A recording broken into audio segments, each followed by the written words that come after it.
You know that feeling when you finally hit a financial milestone that felt impossible just a few months ago. Maybe you've been grinding away, cutting back on those expensive coffee runs, skipping the weekend trips, and actually cooking dinner instead of ordering takeout for the third time this week. Then one day you check your bank account and there it is, $5,000, just sitting there staring back at you like it's waiting for instructions. And suddenly you're faced with a decision that keeps you awake at 2 a.m., scrolling through investment apps and financial forums. Do you keep that money safe where you can see it? Or do you put it to work in the markets where it could grow but also disappear? My name is Alex, and I spent over a decade in investment banking before I decided to retire in my mid-30s. These days, I spend my time studying finance and wealth creation, and I help people navigate exactly these kinds of decisions. If you've ever wondered what someone who's seen both sides of the financial world would actually do with their first $5,000, make sure to hit that subscribe button and give this video a thumbs up if it helps you think differently about your money. Now, before we dive into what you should actually do with that money, let me paint you a picture of what's really happening in your head right now. You've got two voices battling it out in your brain. The first voice sounds like your grandmother. It's telling you to keep that money safe, maybe put it in a savings account where it's guaranteed to be there tomorrow. This voice has seen recessions, market crashes, and knows that money in the bank is money you can count on. The second voice sounds like that friend who's always talking about their latest stock pick or crypto investment. It's whispering about missed opportunities and inflation eating away at your purchasing power while your money sits there doing nothing. Both voices are right and both voices are wrong. That's what makes this decision so frustrating. Here's something that might surprise you about people who successfully build wealth. They don't actually think about money the same way most people do. When someone with a scarcity mindset looks at $5,000, they see a finite resource that needs to be protected at all costs. When someone with a wealth-building mindset looks at that same $5,000, they see a tool that can be deployed strategically to create more opportunities. The difference isn't just philosophical, it affects every financial decision they make going forward. But here's where most financial advice completely misses the point. Everyone wants to give you a simple answer.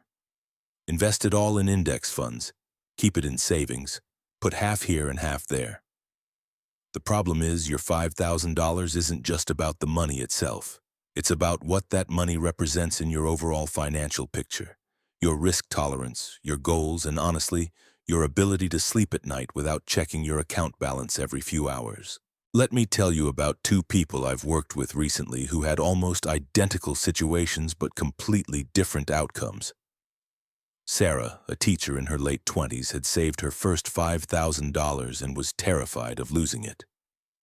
She'd grown up watching her parents struggle financially, and that money represented security in a way that went far beyond the actual dollar amount.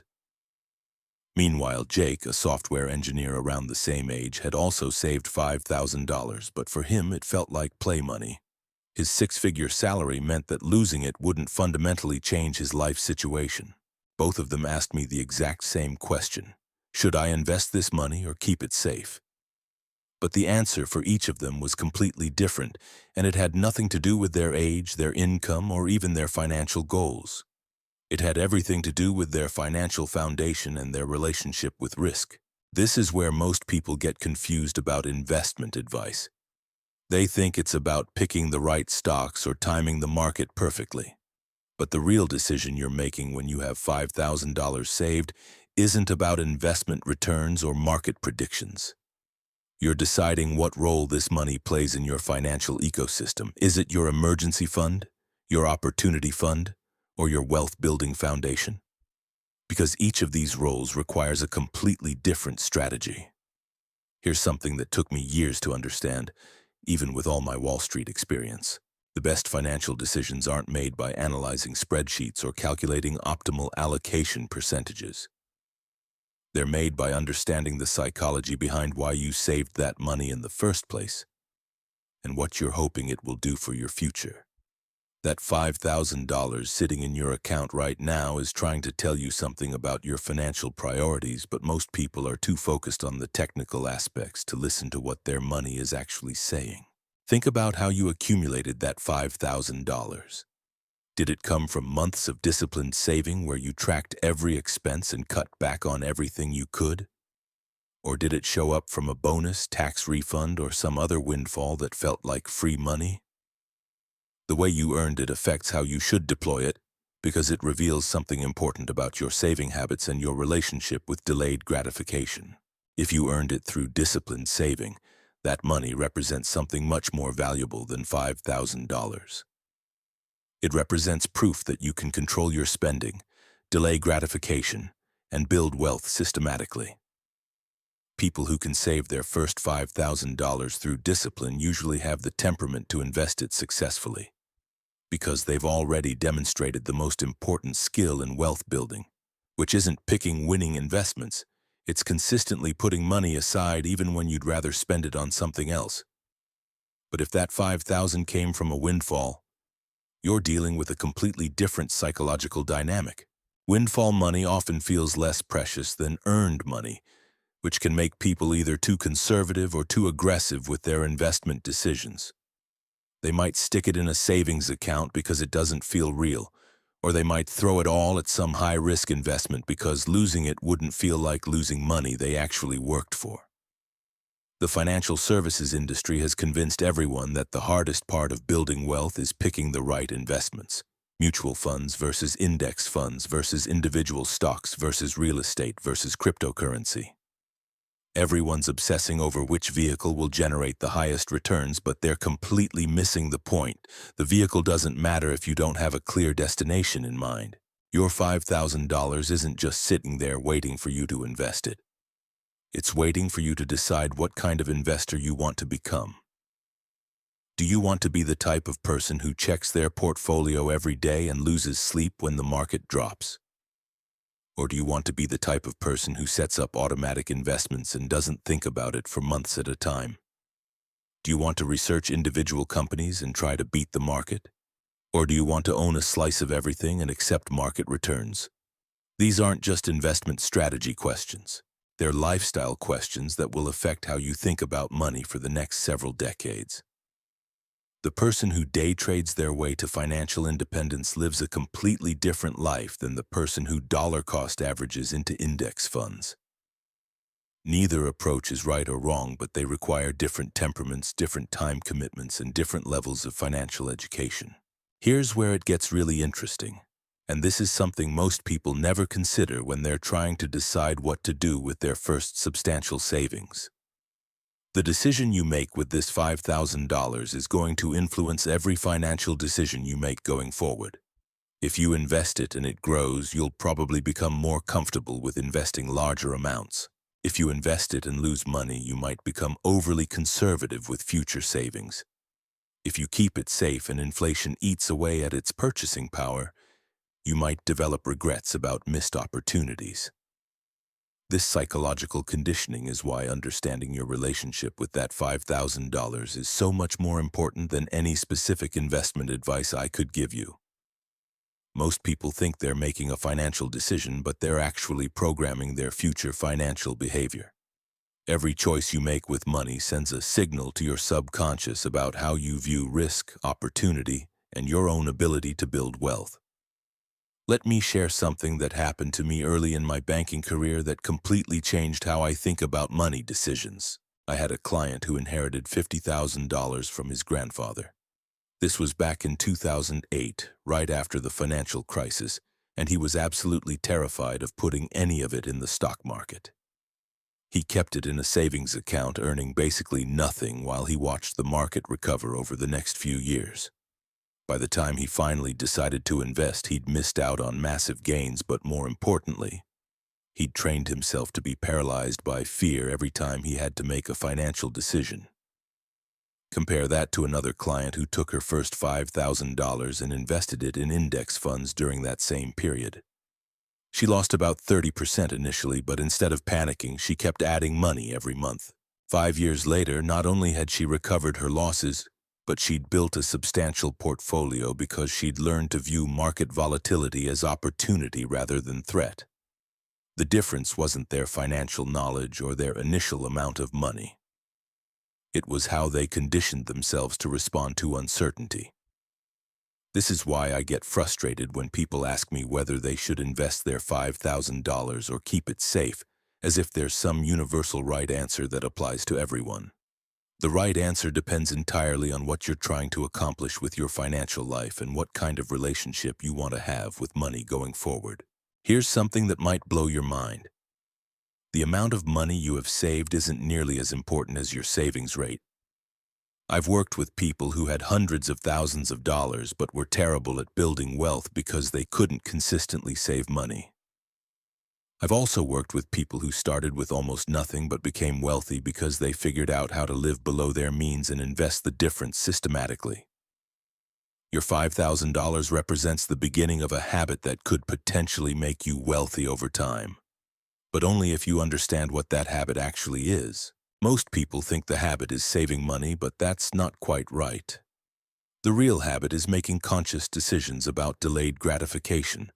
Every time you choose to save money instead of spending it, you're strengthening what psychologists call your delayed gratification muscle. This muscle is what separates people who build wealth from people who stay stuck in the same financial patterns for decades. It's not about intelligence or luck or having a high-paying job. It's about being able to consistently choose what's good for your future self over what feels good right now.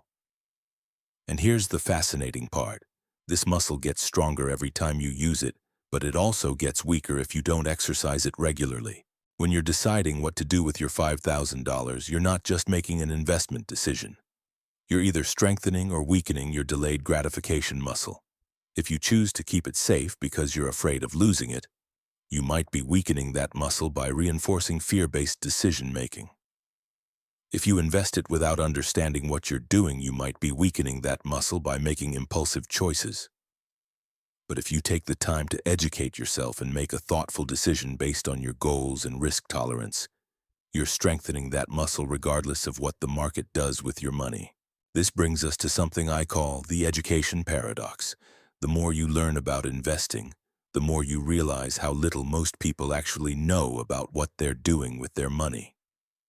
Walk into any coffee shop and listen to people talking about their investment strategies. You'll hear about hot stock tips, cryptocurrency predictions, and get-rich-quick schemes. What you won't hear much about is asset allocation, risk management, or the difference between speculation and investing.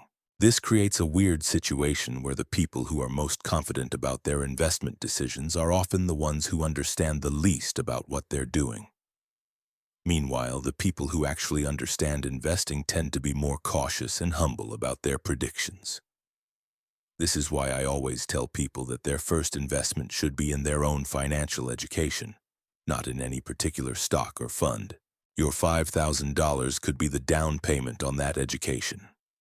Not because you need to spend it on courses or books, although those can be valuable, but because it gives you skin in the game. When you have real money invested in real markets, you start paying attention to things you never noticed before. You begin to understand how economic indicators affect asset prices. You start recognizing the difference between news that matters and noise that doesn't. You develop intuition about market cycles and investor psychology. But here's the catch. This education only happens if you approach investing with the right mindset. If you put your $5,000 in the market and then check your balance every day, getting emotionally invested in every fluctuation, you're not getting educated. You're getting conditioned to be a terrible investor. The people who check their portfolios constantly usually make emotional decisions at exactly the wrong times. They buy when prices are high because they're afraid of missing out, and they sell when prices are low because they're afraid of losing more money. The investors who actually build wealth treat their portfolios more like a garden than a slot machine. They plant seeds, tend to them occasionally, and let time do most of the work. They understand that wealth building is fundamentally boring. There are no shortcuts, no secret strategies, and no magic formulas. Just the slow, steady process of spending less than you earn, and investing the difference in assets that grow in value over time. This gardening approach to investing requires a completely different temperament than most people expect.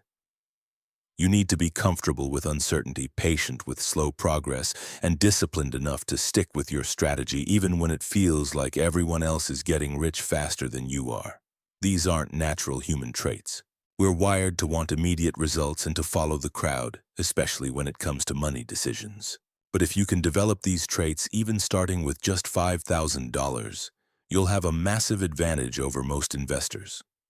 Because while they're chasing the latest trends and panicking about market volatility, you'll be quietly building wealth through the most powerful force in finance, which isn't some complex investment strategy or insider knowledge. It's simply the compound effect of consistent disciplined behavior over long periods of time. This is where most people completely misunderstand what compound interest actually means.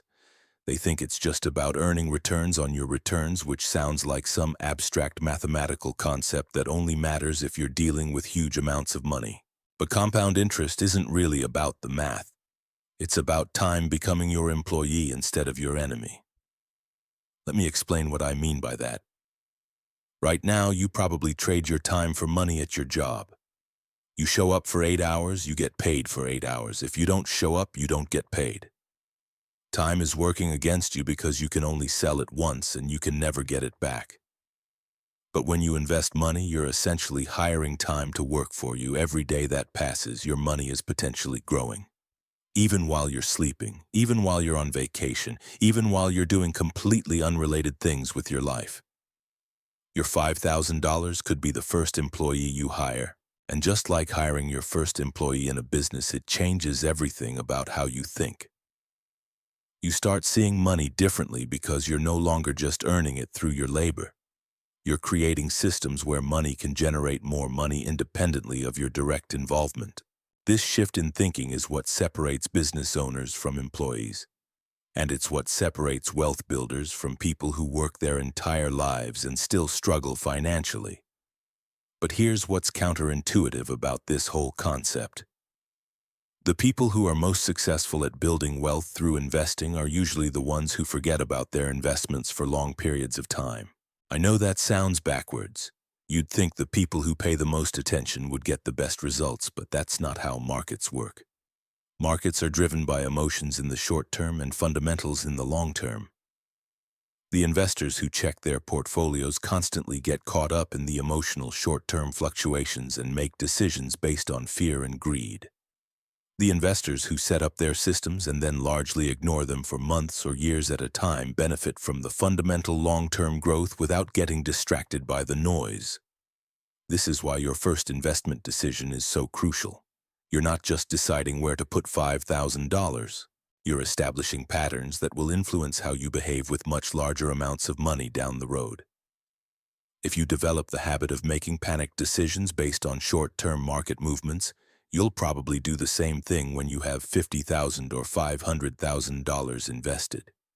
But if you learn to make thoughtful decisions and then stick with them despite market volatility, that discipline will serve you well regardless of how much money you accumulate. Here's something I learned from watching hundreds of wealthy clients over the years. The ones who started with small amounts and built substantial wealth weren't necessarily smarter or luckier than everyone else. They just developed better habits around uncertainty. They learned to be comfortable not knowing what their investments would do next month or next year, as long as they were confident in their long-term strategy. Most people approach investing like they're trying to solve a puzzle with a definitive right answer. They want to know exactly what's going to happen with their money and exactly when it's going to happen. But investing isn't a puzzle with a solution. It's more like learning to dance with uncertainty. You can learn the basic steps and practice your technique, but you can never know exactly what the music is going to sound like or how your partner is going to move. The people who become comfortable with this uncertainty, who learn to enjoy the dance even when they can't predict every movement, those are the people who build real wealth over time. The people who need certainty and control usually end up either keeping their money in savings accounts where it slowly loses purchasing power to inflation, or they end up gambling on high-risk investments trying to get rich quickly. Your $5,000 is your opportunity to learn this dance. You can start with simple, diversified investments that give you exposure to the overall growth of the economy without requiring you to predict which specific companies or sectors will outperform. This lets you focus on developing the right behavioral patterns without getting overwhelmed by complex investment decisions. But here's where a lot of people get tripped up. They think diversified investing means they won't make much money, so they start looking for shortcuts.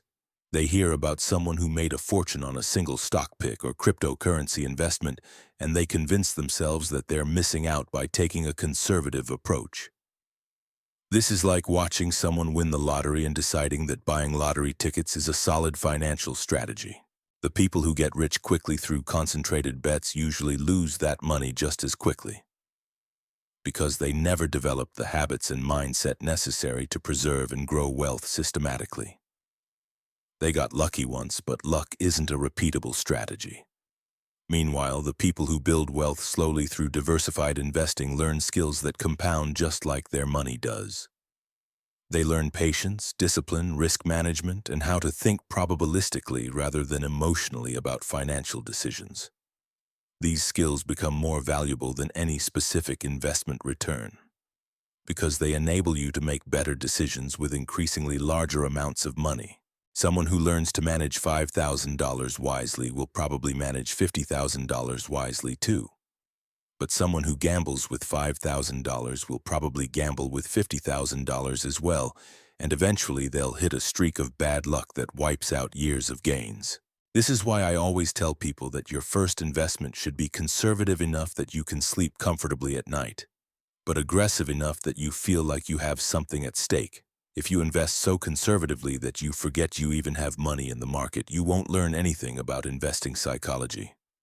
But if you invest so aggressively that you're constantly worried about losing everything, you'll probably make emotional decisions that hurt your long-term returns. Finding that sweet spot requires honest self-assessment about your personality and your current life situation.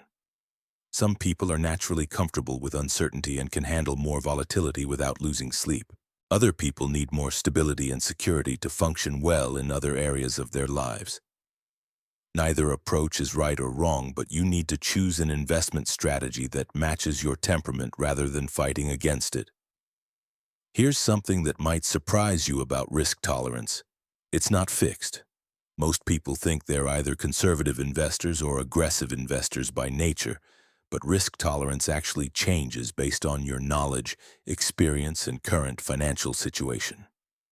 Someone who's terrified of investing their first $5,000 might become comfortable with much more aggressive strategies after they've educated themselves and built a larger financial foundation. This is why starting with a small amount is so valuable. You get to experiment with different levels of risk and learn about your own reactions without putting your entire financial future at stake. You might discover that you're more comfortable with volatility than you expected, or you might learn that you value stability more than potential returns. Either way, you're gaining valuable information about yourself that will guide much bigger financial decisions in the future. The key is to approach this learning process systematically rather than randomly. Don't just throw your money at whatever investment happens to be getting the most attention in the news that week. Take time to understand the basic principles of investing. Research different asset classes and create a simple plan that you can stick with regardless of what the markets do over the next few months. Look, your $5,000 isn't just money sitting in an account waiting for instructions. It's the foundation of every financial decision you'll make for the rest of your life. Whether you choose to keep it safe or put it to work in the markets, you're not just moving numbers around. You're deciding what kind of relationship you want to have with money, risk, and your own financial future. The choice you make today will echo through decades of wealth-building decisions, so choose wisely.